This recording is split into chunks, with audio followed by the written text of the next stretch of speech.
వార్తలు సమర్పిస్తున్న వారు Geeta School Tupra. Visit our Geeta School and contact for admissions. 9490244362. ఈరోజు హవేలీ ఘనపూర్ మండల కేంద్రంలోని భారతీయ జనతా పార్టీ కార్యాలయం వద్ద తెలంగాణ రాష్ట్ర దశాబ్ది ఆవిర్భావ దినోత్సవ వేడుకలు ఘనంగా నిర్వహించారు. ఈ సందర్భంగా బీజేపీ మండల అధ్యక్షులు ఈర్ల రంజిత్ రెడ్డి జాతీయ పతాక ఆవిష్కరణ చేశారు. ఈ సందర్భంగా ఆయన మాట్లాడుతూ అమరవీరుల త్యాగాల ఫలితమే తెలంగాణ రాష్ట్ర ఆవిర్భావ దినోత్సవం అన్నారు. అమరవీరుల త్యాగాలు వెలకట్టలేనివి అన్నారు.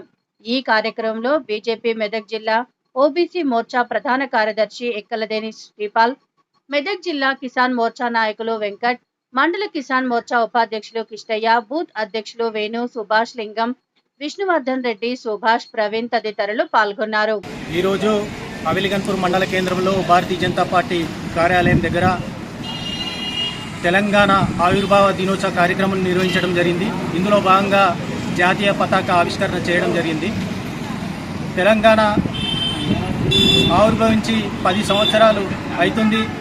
వాస్తవానికి తెలంగాణ విమోచన దినోత్సవం సెప్టెంబర్ 17 నాడు సర్దార్ వల్లభాయ్ పటేల్ గారి పుణ్యాన మనం తెలంగాణ విమోచన దినోత్సవం జరుపుకుంటే ఈరోజు జూన్ 2 నాడు ఆవిర్భావ దినోత్సవం జరుపుకోవడం జరుగుతుంది.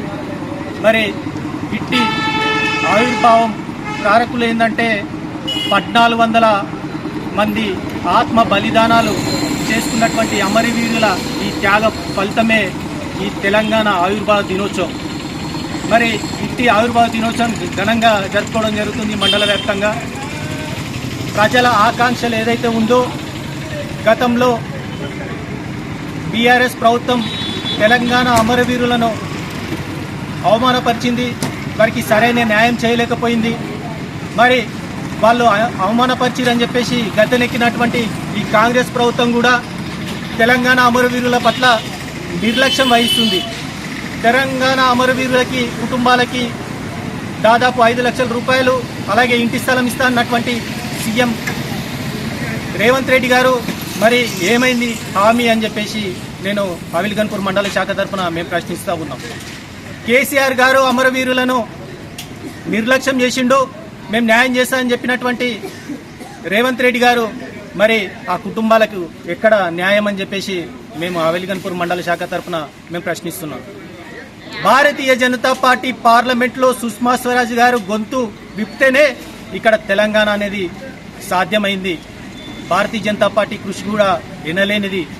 ఆనాడు సర్దార్ వల్లభాయ్ పటేల్ ఏ విధంగా అయితే తెలంగాణ విమోచనం చేసిండో భారతీయ జనతా పార్టీ కూడా తెలంగాణ రాష్ట్ర ఆవిర్భావానికి గట్టిగా కృషి చేయడం వల్లనే మనం ఇక్కడ మన అభివృద్ధి ఏందనేది మనం చేసుకుంటున్నాం.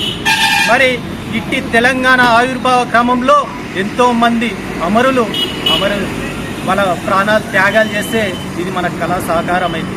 మరి అటువంటి అమరుల పట్ల 2 పార్టీలు ఏదైతే నిర్లక్ష్యం వహిస్తాయో మేము సహించేది లేదు. వాళ్ళ తరపున భారతీయ జనతా పార్టీ మేము ఖచ్చితంగా కొట్లాడతాం. వాళ్ళ ఆకాంక్షలు మేము నెరవేరుస్తాం. వాళ్ళ కుటుంబాలను మేము ఆదుకుంటాం. ఇప్పుడు పార్లమెంట్ ఎన్నికల్లో కానీ ఇక్కడ నెక్స్ట్ జరగబోయే అసెంబ్లీ ఎన్నికల్లో కానీ మాకు పూర్తి మెజారిటీ ఇచ్చి మేము అధికారంలోకి వస్తే అమరుల కుటుంబాలను మేము కాపాడుకుంటాం, మేము కంటిగా రెప్ప చూసుకుంటామని చెప్పేసి భారతీయ జనతా పార్టీ తరఫున మేము కోరుకుంటాం. అలాగే వాళ్ళకి ఏదైతే హామీ ఇచ్చినటువంటి సీఎం రేవంత్ రెడ్డి గారు వాళ్ళకి హామీ ఇచ్చింది నెరవేర్చకపోతే మాత్రం వాళ్ళ తరఫున మేము కొట్లాడడానికి మేము సిద్ధంగా ఉంటామని చెప్పేసి హెచ్చరిస్తూ వెంటనే వాళ్ళకి ఏదైతే మీరు హామీ ఇచ్చింది వాళ్ళ నెరవేర్చాలని చెప్పేసి మేము కోరుకుంటూ భారత్ మాతాకి జై తెలంగాణ.